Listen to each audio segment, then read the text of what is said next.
carries. That was all of 4. So That was all, we're on, okay, I thought we had, I'm sorry, we had a bunch of corrections. Okay, I'll get it together here in just a second.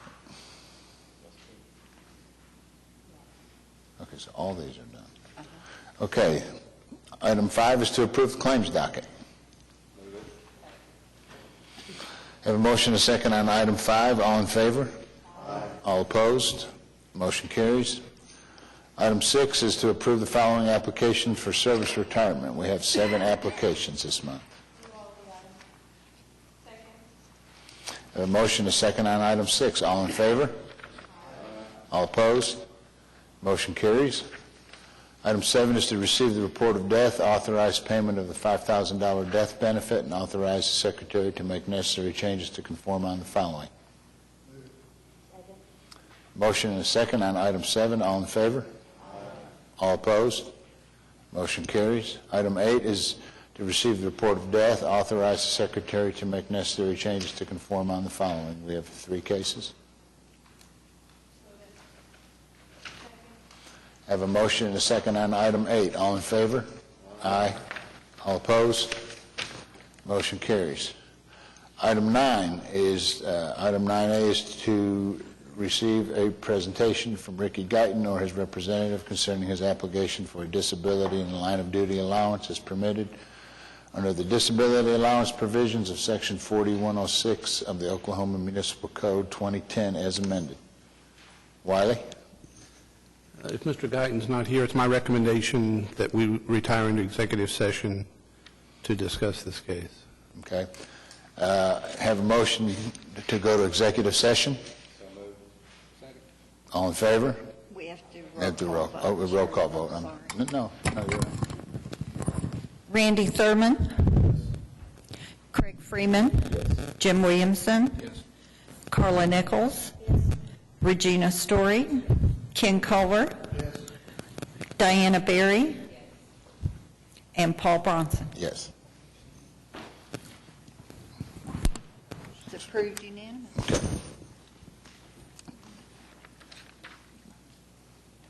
Can we go and finish the rest of the agenda and then go? Oh, okay, that would be best. Okay. Item number 10 is to approve the following application of vested rights. We have 3 applications.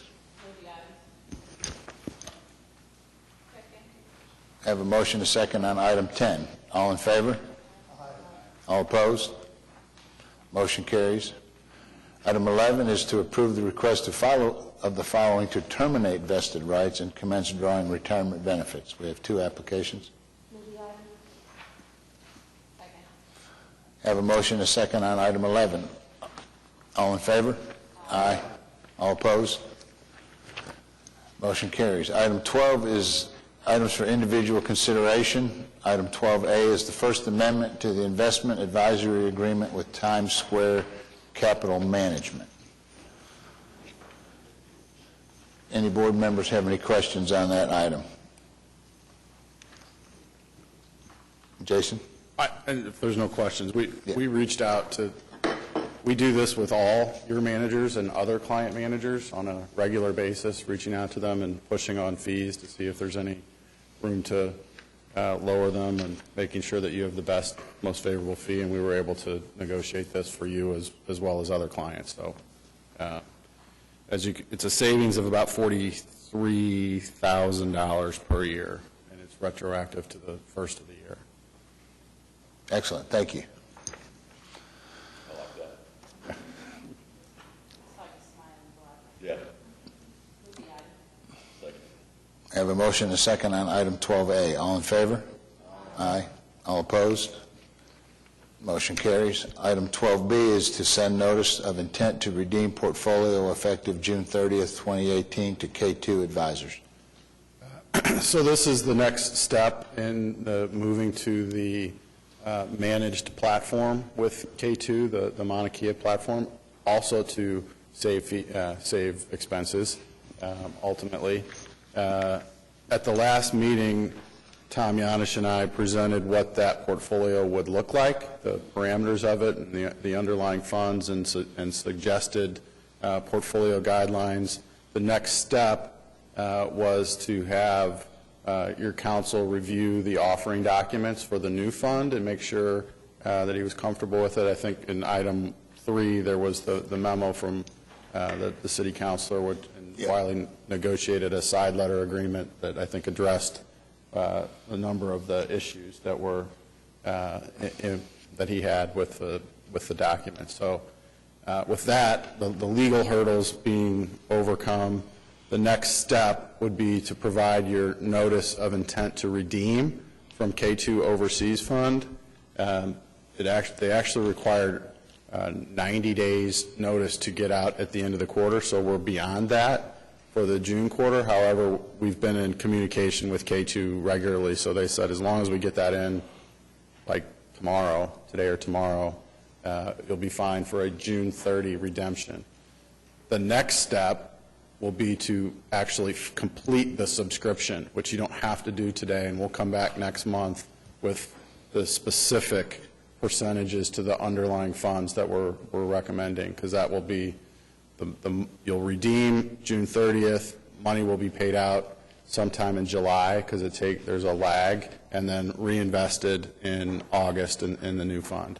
So this step, just to provide the notice of intent to redeem with those other steps in mind.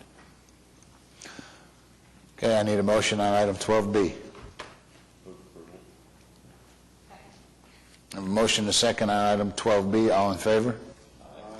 All opposed? Motion carries. Item 12C is the amended statement of investment policy objectives and guidelines. So this again related to this same item. You'll see you have a full copy of your policy. These amendments are with respect to the long-short equity portfolio guidelines. So amending those or revising them to be consistent with the way we intend to implement the portfolio through this managed platform, the Mauna Kea platform.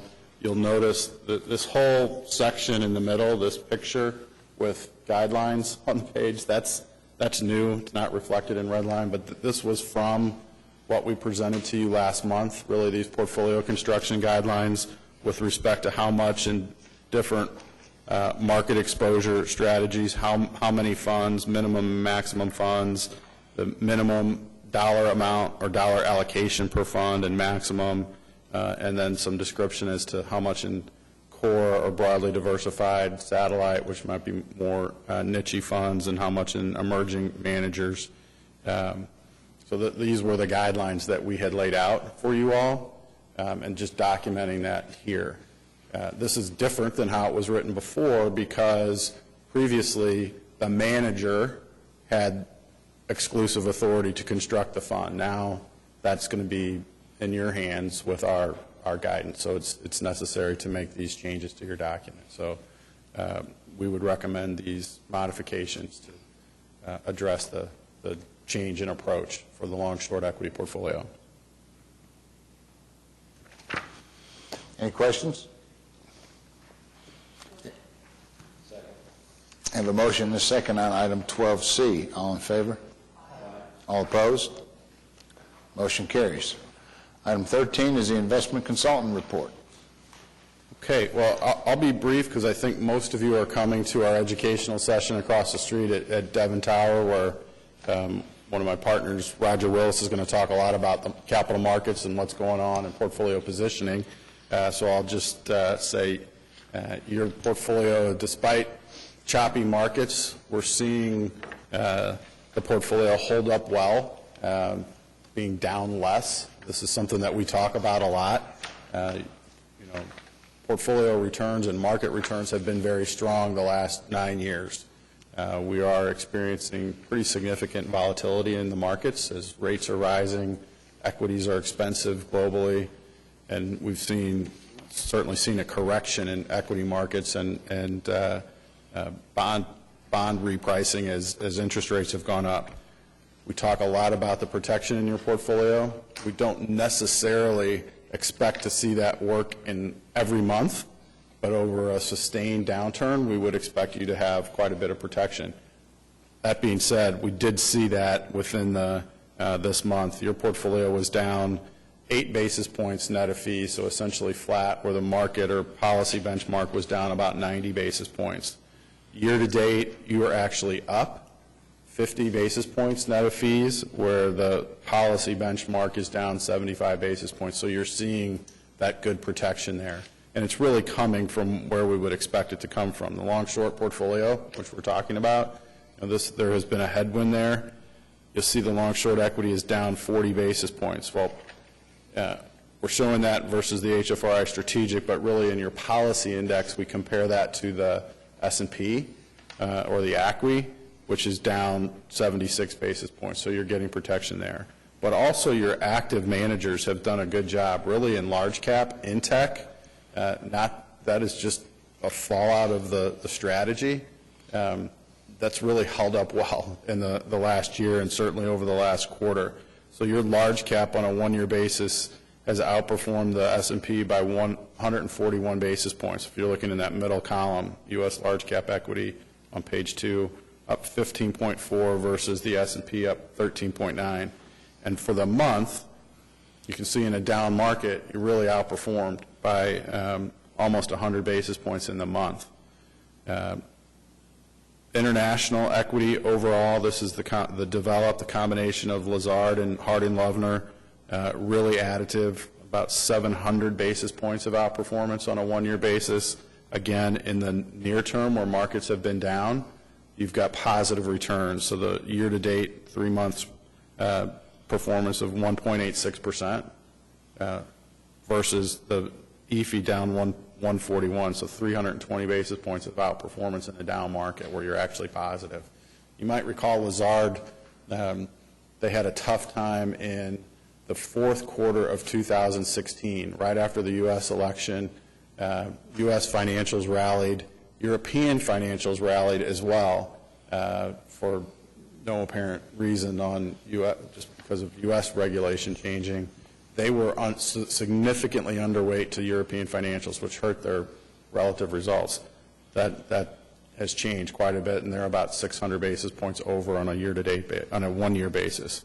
Your fixed income, the diversification in the fixed income portfolio, really the non-U.S. component and the Core Plus from WAMCO have been very additive in this rising rate environment, less sensitive to rising rates domestically, and your portfolio has added about 4% relative to the aggregate benchmark on a one-year basis.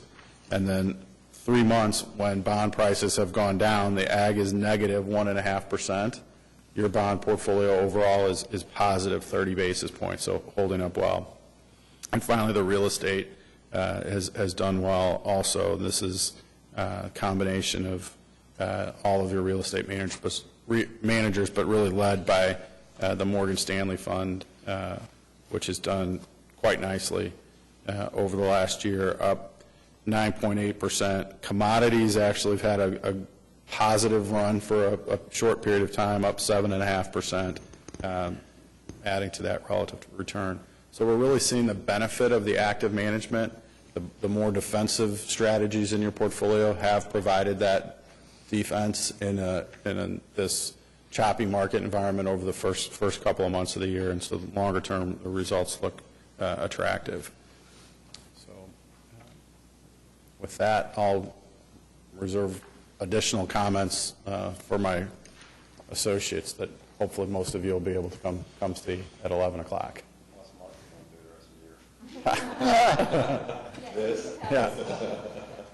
We'll talk about that.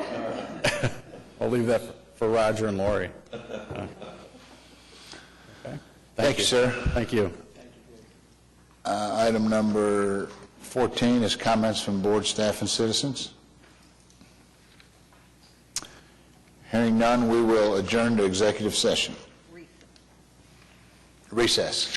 I'm sorry.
be not around? going to be there, but we've got a lot of clients that are going to be there. So Yeah. I need to, So we'll try to set some, maybe connect with you after or something like that. absolutely. What days are you going to do that? There, I know Sunday through Wednesday, so I think it's the 6th. Does that sound right? Yeah. Yeah, so if you have time that opens up, and if not, that's no problem. Even if we just connected sometime during the day, it'd be fine. Okay. You know, just whatever. Yeah, okay. We'll see you.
take the stairs.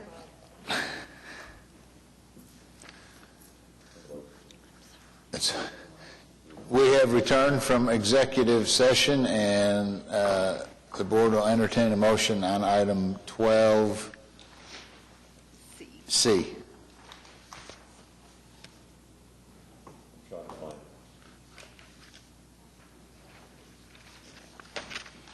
Page 7.